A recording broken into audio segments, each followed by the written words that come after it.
Welcome to another episode of Dr. MC's Self-Care Cabaret podcast.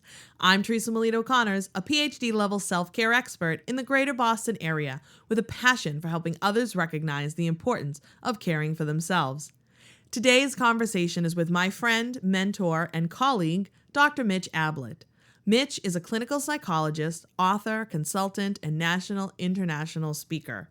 I first crossed paths with Mitch about 10 years ago when I began working in special education, as he was the clinical director of the Manville School at the Judge Baker Children's Center in Boston, a Harvard Medical School affiliated therapeutic school program for children and adolescents with emotional, behavioral, and learning difficulties.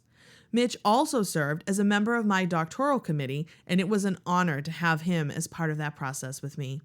And I have had the pleasure over the years of attending many workshops with Mitch that have always been wonderful learning experiences. His latest book for parents, educators, and other helping professionals, titled Prizeworthy: How to Meaningfully Connect, Build Character, and Unlock the Potential of Every Child, is now available to purchase, and it is a fantastic read. I am thrilled to learn more about this latest book and welcome Mitch to the podcast today.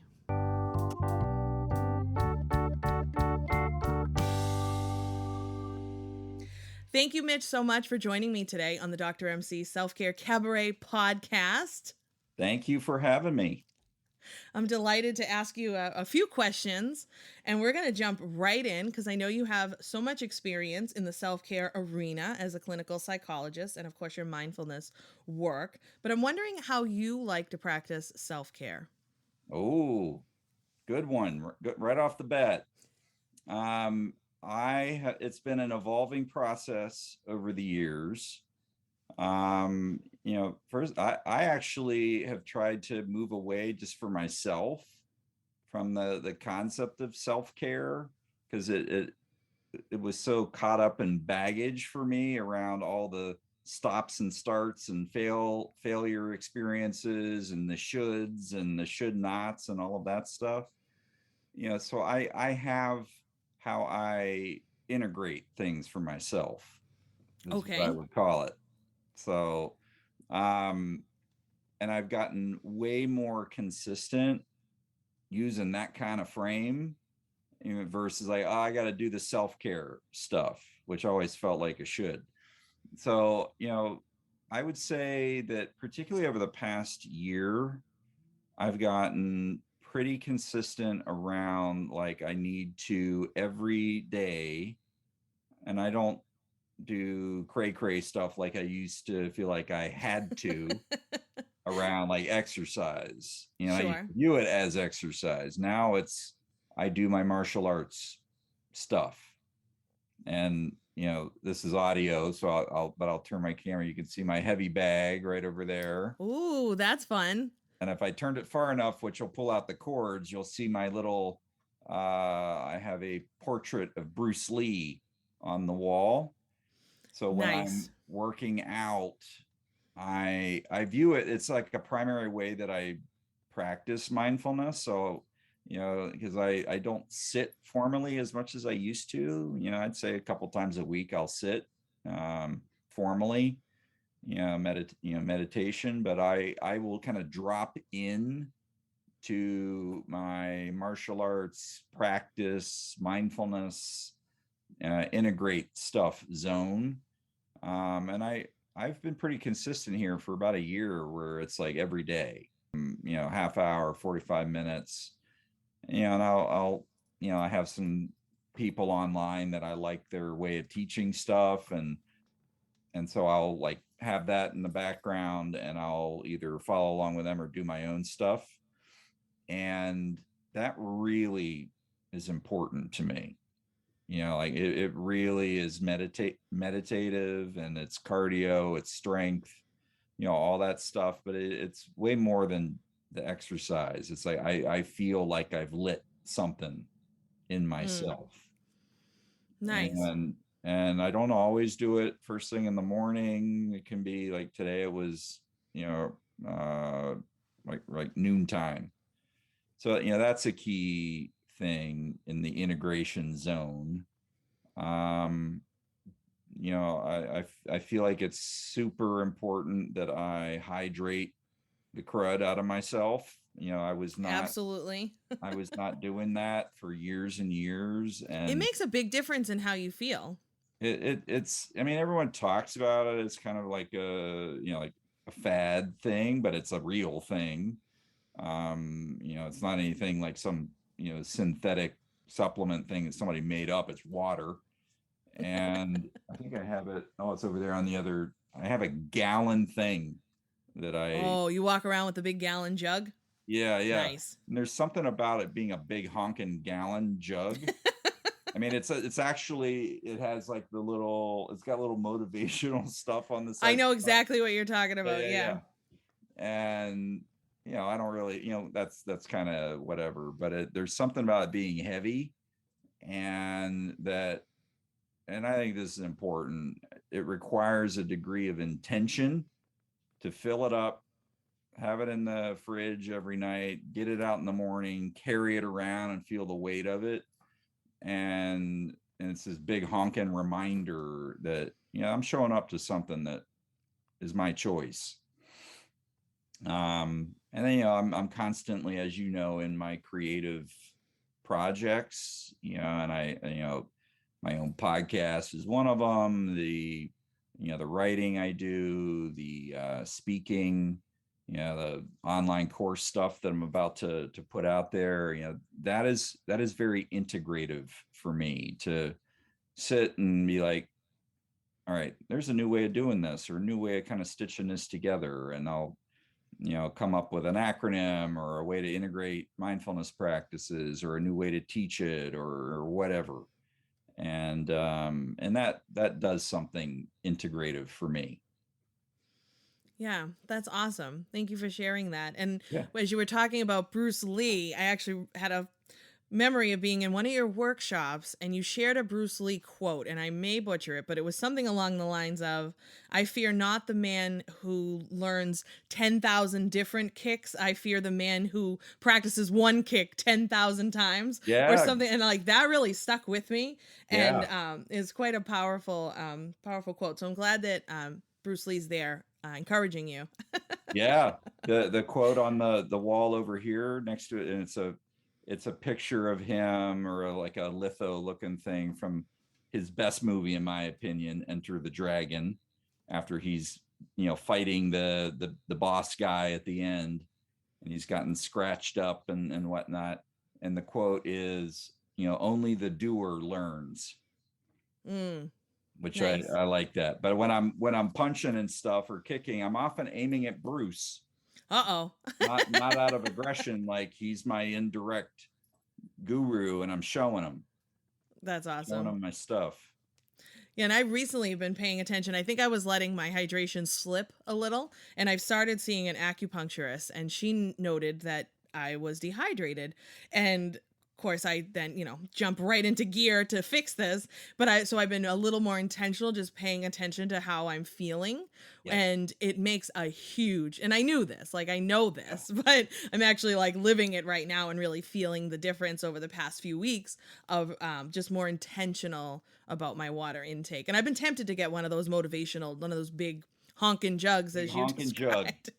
Yeah, yeah, I don't know what the science says. I know there's science that talks about hydration, but for me personally, headaches decrease Oh yeah. significantly, and recovery from working out. Like I just turned 50 this past Sunday. And if you are not, if I don't hydrate like that, I think it then begins a cascade that I start to get sore, I'm more likely to pull something, Sure. which was the case before. I ended up having surgery on my right elbow for tendonitis years ago, because I was trying to do crazy DVD yoga stuff. Oh goodness, we don't need to do any exercise into the extreme. Oh, I was doing a big, like, oh, I can do this. I'll keep up with the 20-year-olds who are all yoga instructors, their Right. teacher and all the students. And I basically jacked myself up and was, massive tendonitis and, Oh. both elbows and whatnot. So, that's, back then I'm like, I'm doing my self-care. I think it's now like, am I really paying attention when I'm doing what I'm doing? Right. And that's key. Yes. Awesome. And happy birthday, by the way. Thank you. So, what we're mostly going to spend our time talking about today is your new book, Yes. Prizeworthy, which I'm very excited to learn more about. I have read parts of it so far. And so, you want to tell me a little bit about the book? Yeah, yeah. It it's the closest thing to like magnum opus material for me, and by that I mean like this is the stuff I've been thinking about and teaching for a long time.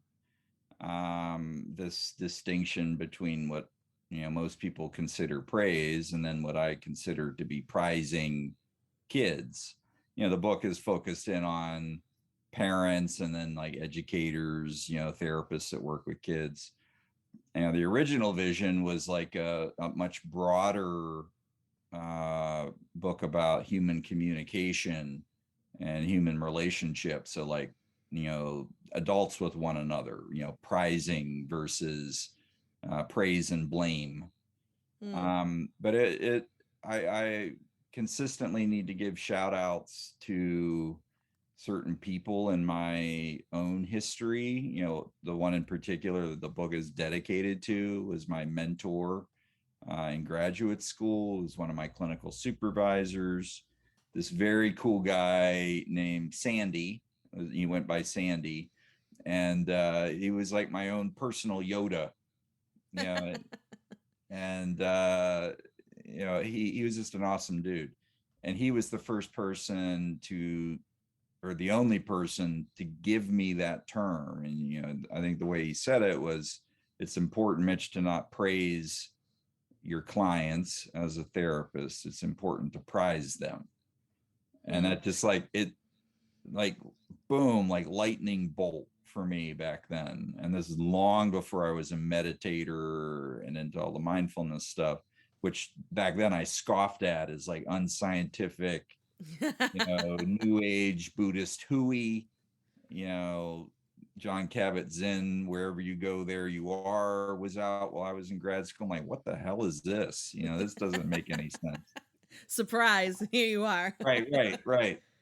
And Sandy, and yet I was drawn to that term, and I was, as a therapist in training, I was like moth to flame around process intervention versus content of intervention with patients, like the here and now of therapy.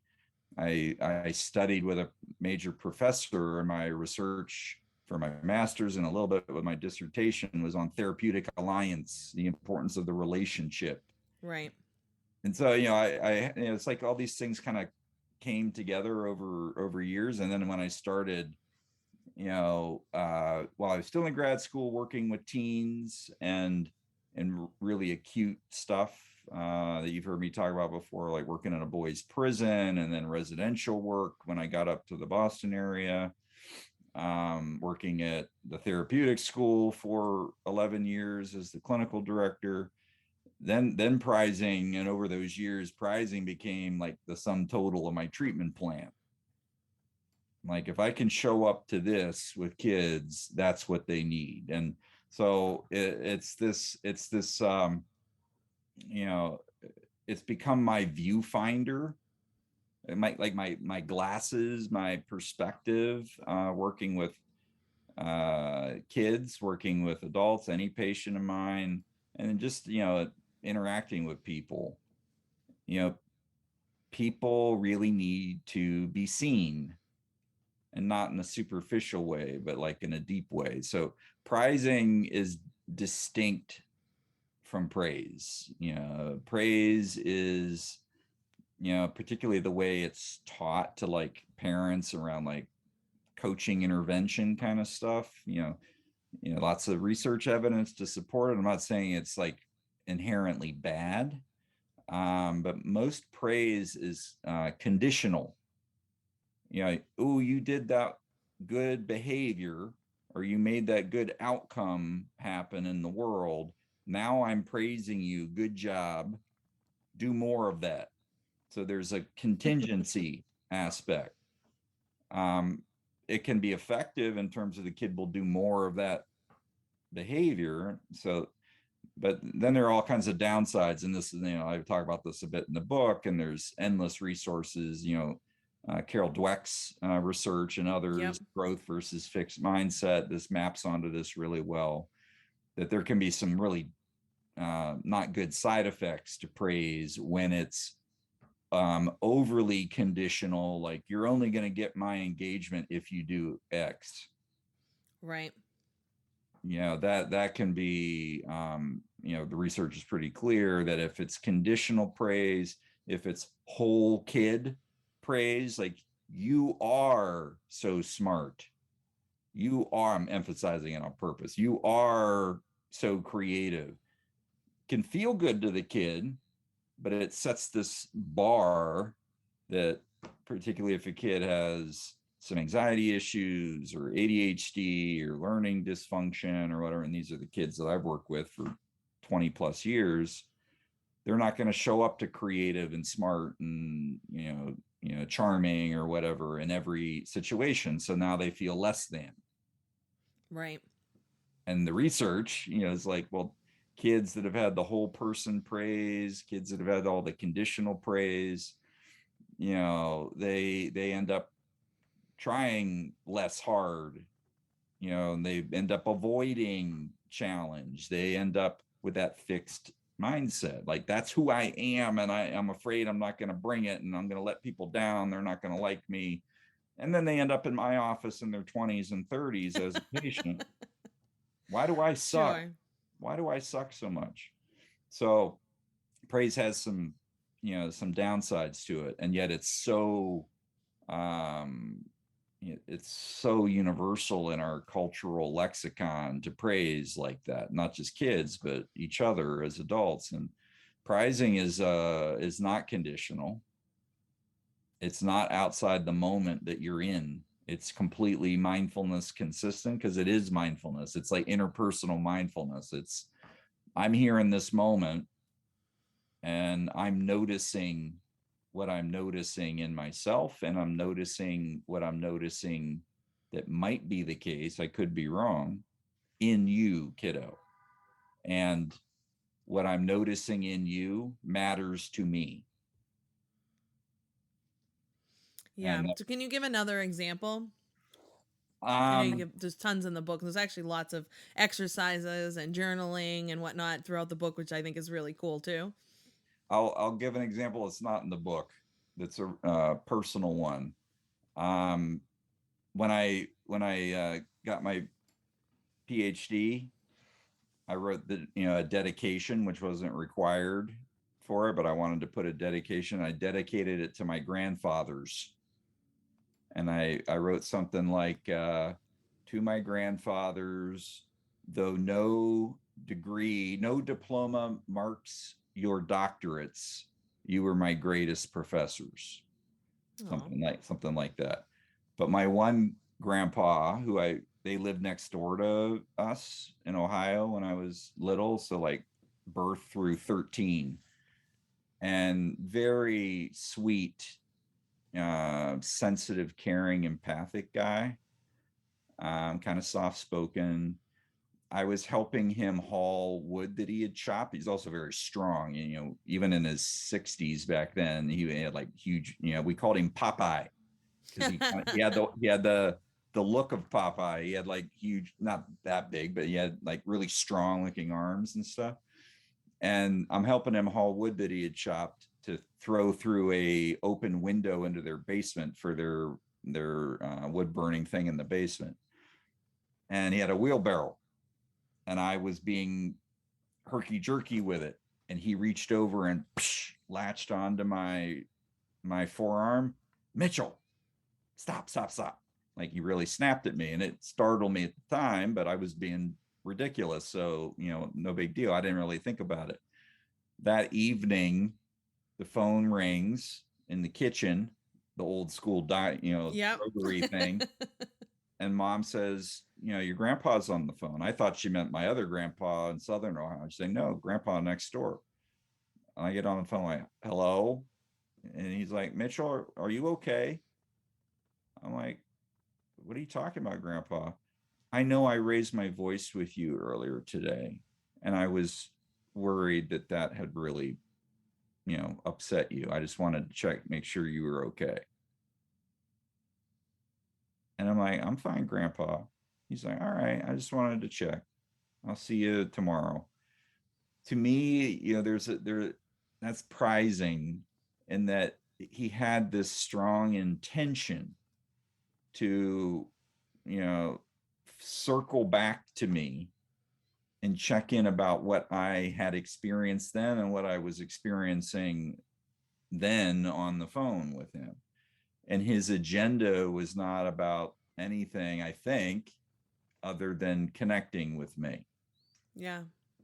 And I think that's a real personal example. It's not in the book of, the intentionality and the agendalessness of prizing. Yeah, I think that's a great example. Thank you for sharing that. And so Yeah. it's really becomes, a bit of a shift in kind of our thinking. And I've heard you describe it also as, a new paradigm for how parents and caretakers and folks who work with children can kind of do better. Yeah. So how do you see that? How do you see this book kind of doing that? Yeah, it's a great question. I think um, I'll start with this. There are a lot of parenting books out there, a boatload. You can go on BNN or just go on Amazon, and there's a ton. There are even a ton of like mindfulness related parenting books. Sure. And my concern in adding to that, shelf on in Barnes and Noble is that, and I've experienced this as a parent. My kids are 7 and 11. There's a lot of shoulds heaped on parents, like you should be doing this, you should be using this skill, you really should be spending more time with them, blah blah blah blah. There's lots of shoulds, and I didn't want to add to that. And I feel like there's this paradigm out there that is still dominant around, certainly blame isn't good, and there's parents that will get in the blame zone with their kids or overtly pressuring them, and just there's that praise paradigm, and there's this ongoing kind of self-esteem culture for kids. I got to bolster my kids' self-esteem. Every kid should get a trophy. No, not every kid should get a trophy, because in my work, as I work with kids that were they always bringing it such that they deserve the trophy for math in terms of their outcomes? No. Does it help that kid to say, hey, you can do anything in life that you put your mind to? You can be an astronaut, you can be a physicist. I think there's a way in which when we tell kids you can do anything, I'm going to praise you up and build up your self-esteem, they can feel the inauthenticity of that. They can feel that we're kind of sugarcoating stuff, and we're not being completely honest, because particularly if we don't believe that, I think they can feel that when we don't really believe it, but we're saying it anyway. So prizing is not all rainbows and unicorns, like, I'm going to boost up your self-esteem. It is really about getting with the truth in the kid's experience. So instead of going for the gold of the gold medal, you're really going for tin, truth in experience. Yeah. And sometimes that's a lot of muck and yuck for the kid. Prizing is like they're being naughty, they're being nasty, and yet you're interested, while you're going to simultaneously set a limit, you're going to have and I know that there's a stuckness back there, and I can't even begin to understand what it is. You're going to have to let me know when you're willing. And that is prizing, even though it's a negative behavior. I just think that when we do too much boosting kids up just to do it, we're not actually helping them in the long run. Right. I would agree with that.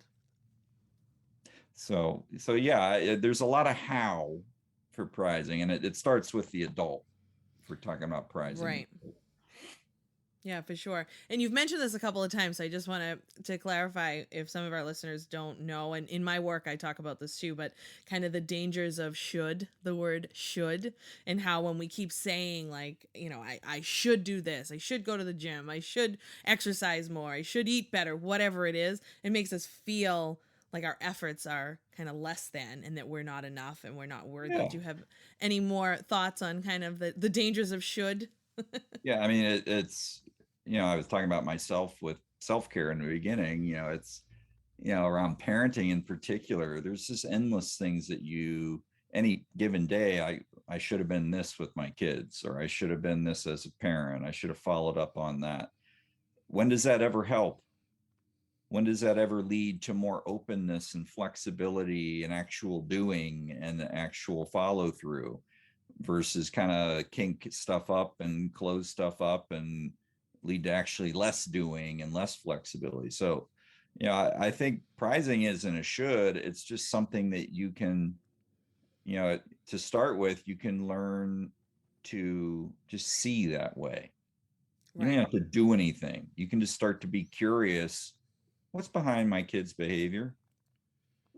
I think in a book, I say something like, it's like being Jane Goodall with your kids without, turning them into other primates. Although sometimes I think that's actually boosting a kid up in a good way, because they're pretty beautiful animals. But, she would sit and just carefully, mindfully for hours, just observe these chimpanzees and dial into what must it be like in their skin.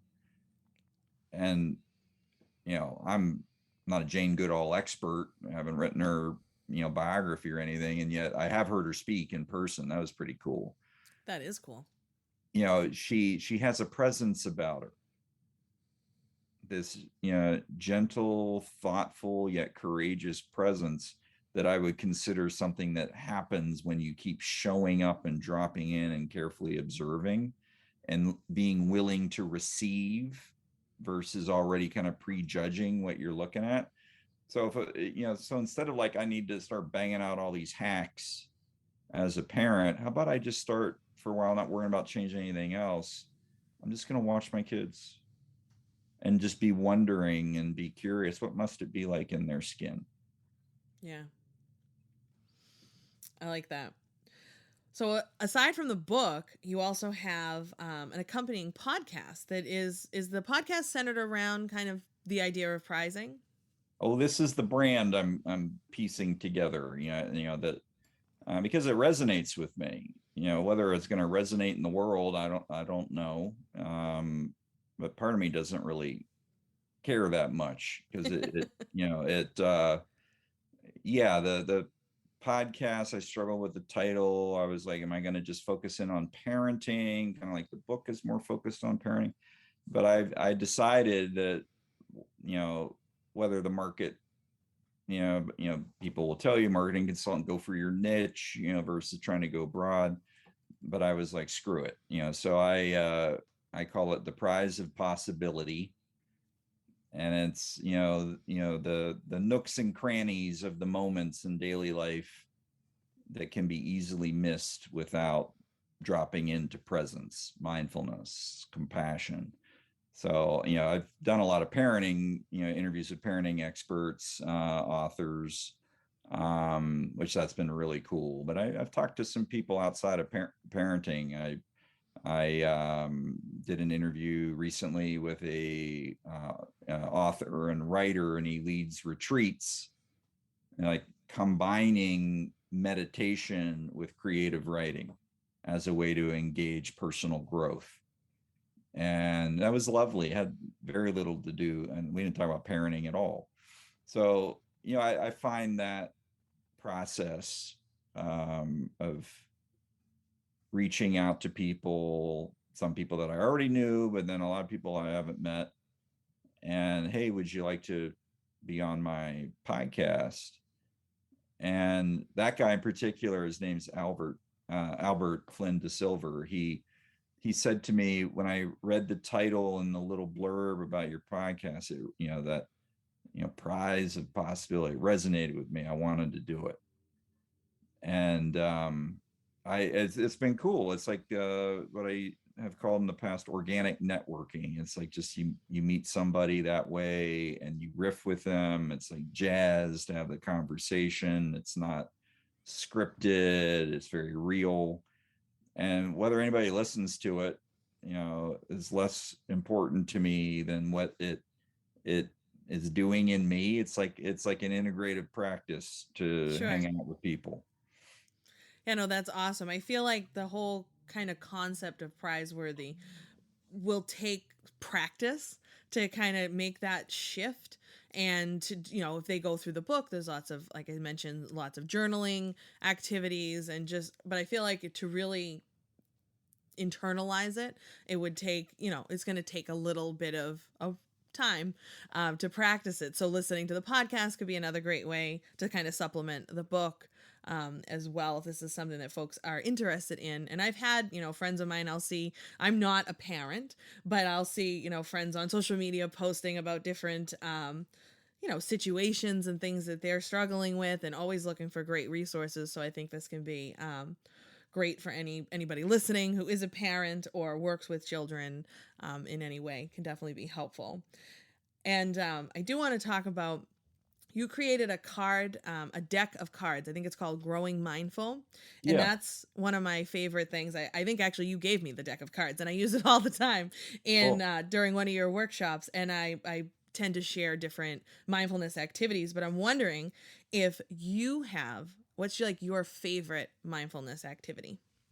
oh, well, there's the formal and informal mindfulness practice. My favorite mindfulness practice is like what I just described, like true, authentic, prizing related dialogue, which is increasingly what I find when I, doing creative teaching, speaking, the podcasting, working with some of my patients privately, or doing coaching consultation with people. I that's a practice for me, and I'll say that people like, hey, there's a selfish side to this, because it's like it's a remembering of what actually is every time I'm in a dialogue like that. And that's really what mindfulness practice is about, is helping you come into what is most and always and ever true. That there is this moment, and then in this moment there is what we're experiencing, and then there's how we're relating to that experience, and that is awareness. And any time that I'm you know dropping into that truth, that's great, that's practice. And then there are the little kind of like packaged up practices that either I've created, or when I do like formally sit, which I do think is important. um I have my way of sitting, you know and again, kind of like with the honkin' jug around hydration. Yeah. For me, the power of like formal sitting meditation um is the degree of intentionality. Like, I'm not going to just like sit here in this chair where I sit all day long, meeting with people. I'm going to get up and go over there where I have my little kind of my Buddha statue under my desk, and I've got my beautifully carved seiza bench that my dad, who his main passion, other than being a mechanical engineer professionally, is carpentry. He made me a folding, beautifully done seiza bench. And Cool. so I'll sit on that, and then I drop in, and then I will, pay attention to the breath and the sensation of it. And I'll do that until that feels stable.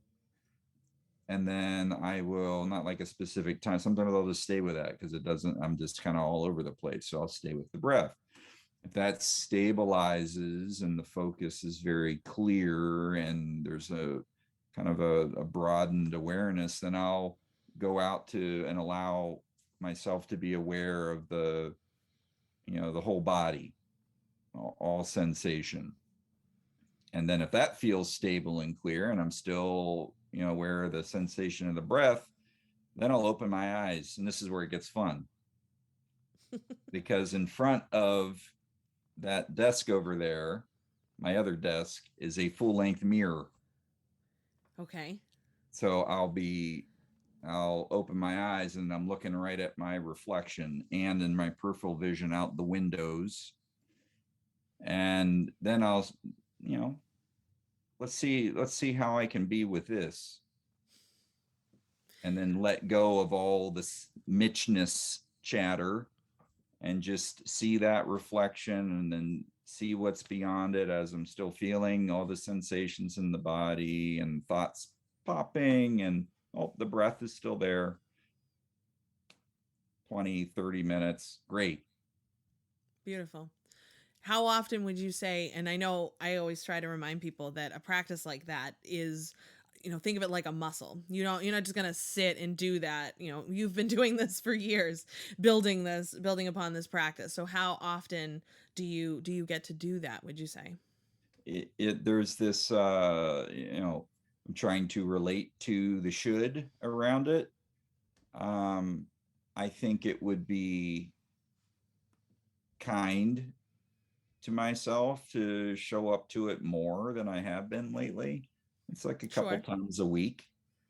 There was a period of years where, and the practice was a little different then, but sitting practice was daily down in the basement in our old house, on the cushion, on the bench, 30 minutes every morning before I'd go into Manville or, wherever.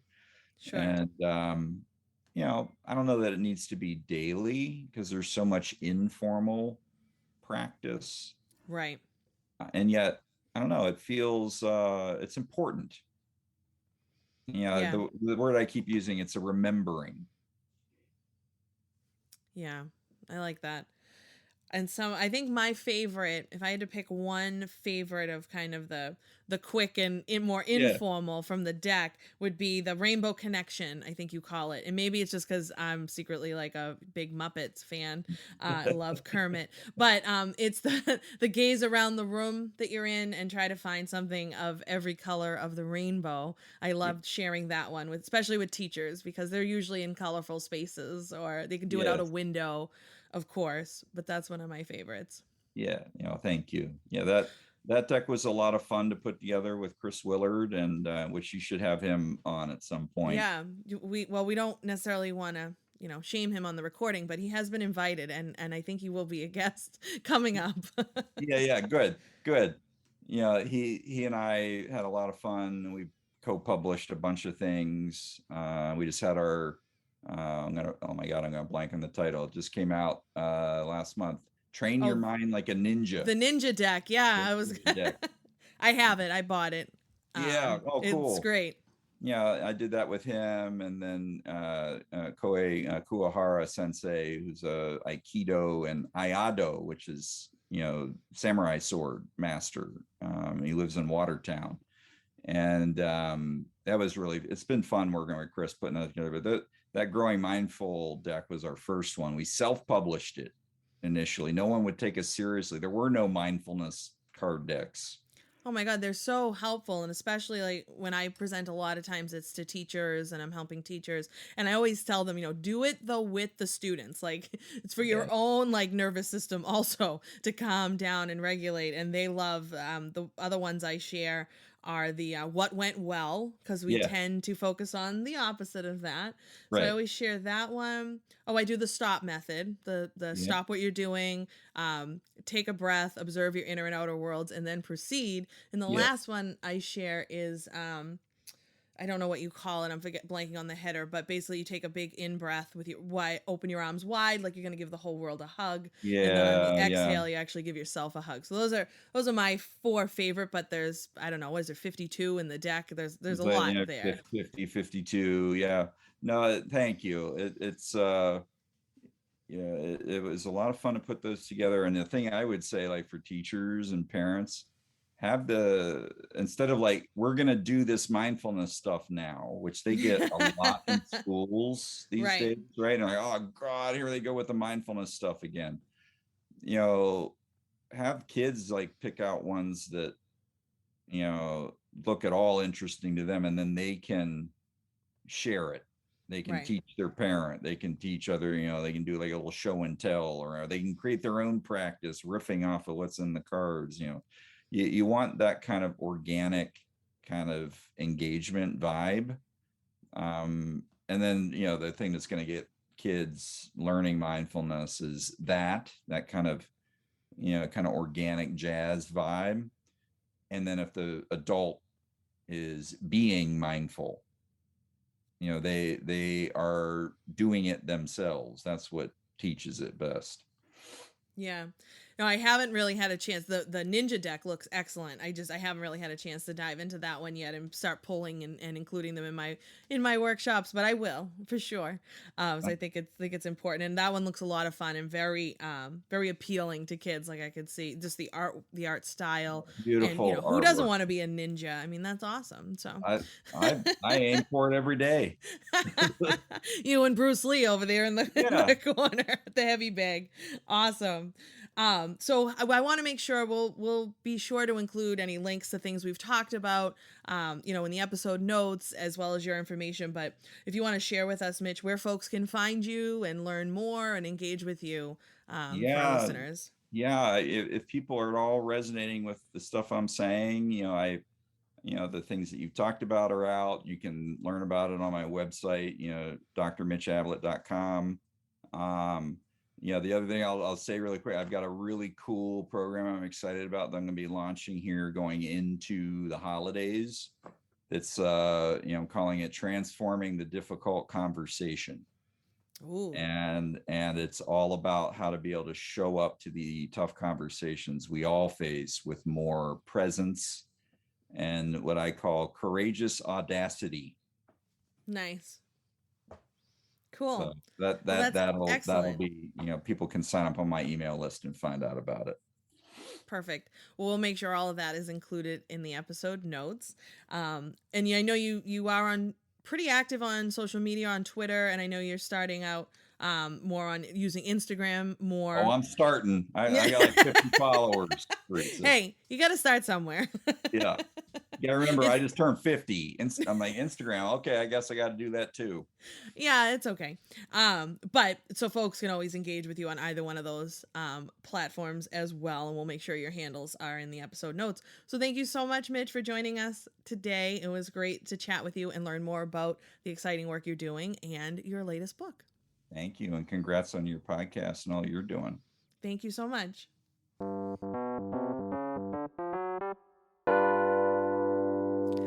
That was great. I hope you enjoyed our conversation. Remember, self-care does not have to be cray-cray, and if it's riddled with shoulds for you, see if you can shift that thinking. I love how Mitch explained how he made that shift. And remember, self-care is not extreme or punishment. I think back to my days before my eating disorder recovery and how extreme I was with my exercise routine and my food restriction. That may have looked like self-care from the outside, especially since my body never fit the stereotypical look of someone with an eating disorder. But trust me, it was far from self-care. And hydration is so important. As I mentioned recently that I realized I was dehydrated despite my best efforts. At my acupuncturist's suggestion, I started adding coconut water to my routine. Now, I don't enjoy just plain coconut water. I don't like the texture or the taste. So what I've been doing is making mocktails. And I mix the coconut water, pure and unsweetened, with pineapple juice and ice, pour it into a fun glass, and add a splash of cranberry juice. Not only does it look very pretty, but it's also good for you. I have to say, I feel so much better when I'm properly hydrating. Give it a shot. And I love the idea of prizing over praising in Mitch's latest work. This is an important shift in how we work with children and how we parent. Of course, check out Mitch's book to learn more and his accompanying podcast. And I love the reminder for educators and parents in giving children the power of choice in picking their mindfulness practices, among other things, instead of it just being another thing that adults are making them do. Autonomy and voice are very important and can go a long way. Thanks for listening to this episode. We're thrilled to be back for season 2. Remember to subscribe and rate this podcast on your preferred player. The ratings help us grow and share the message of self-care. If you have comments, suggestions, or questions, please reach out directly by emailing podcast@drmcselfcare.com. That's drmcselfcare.com. And come join the cast party at Dr. MC's Self-Care Cabaret on Facebook and Instagram at DRMC Self-Care or on my website, drmcselfcare.com. Be sure to like, subscribe, and love me across all my social media platforms for the most up-to-date information on self-care. Thanks, do well, and be good.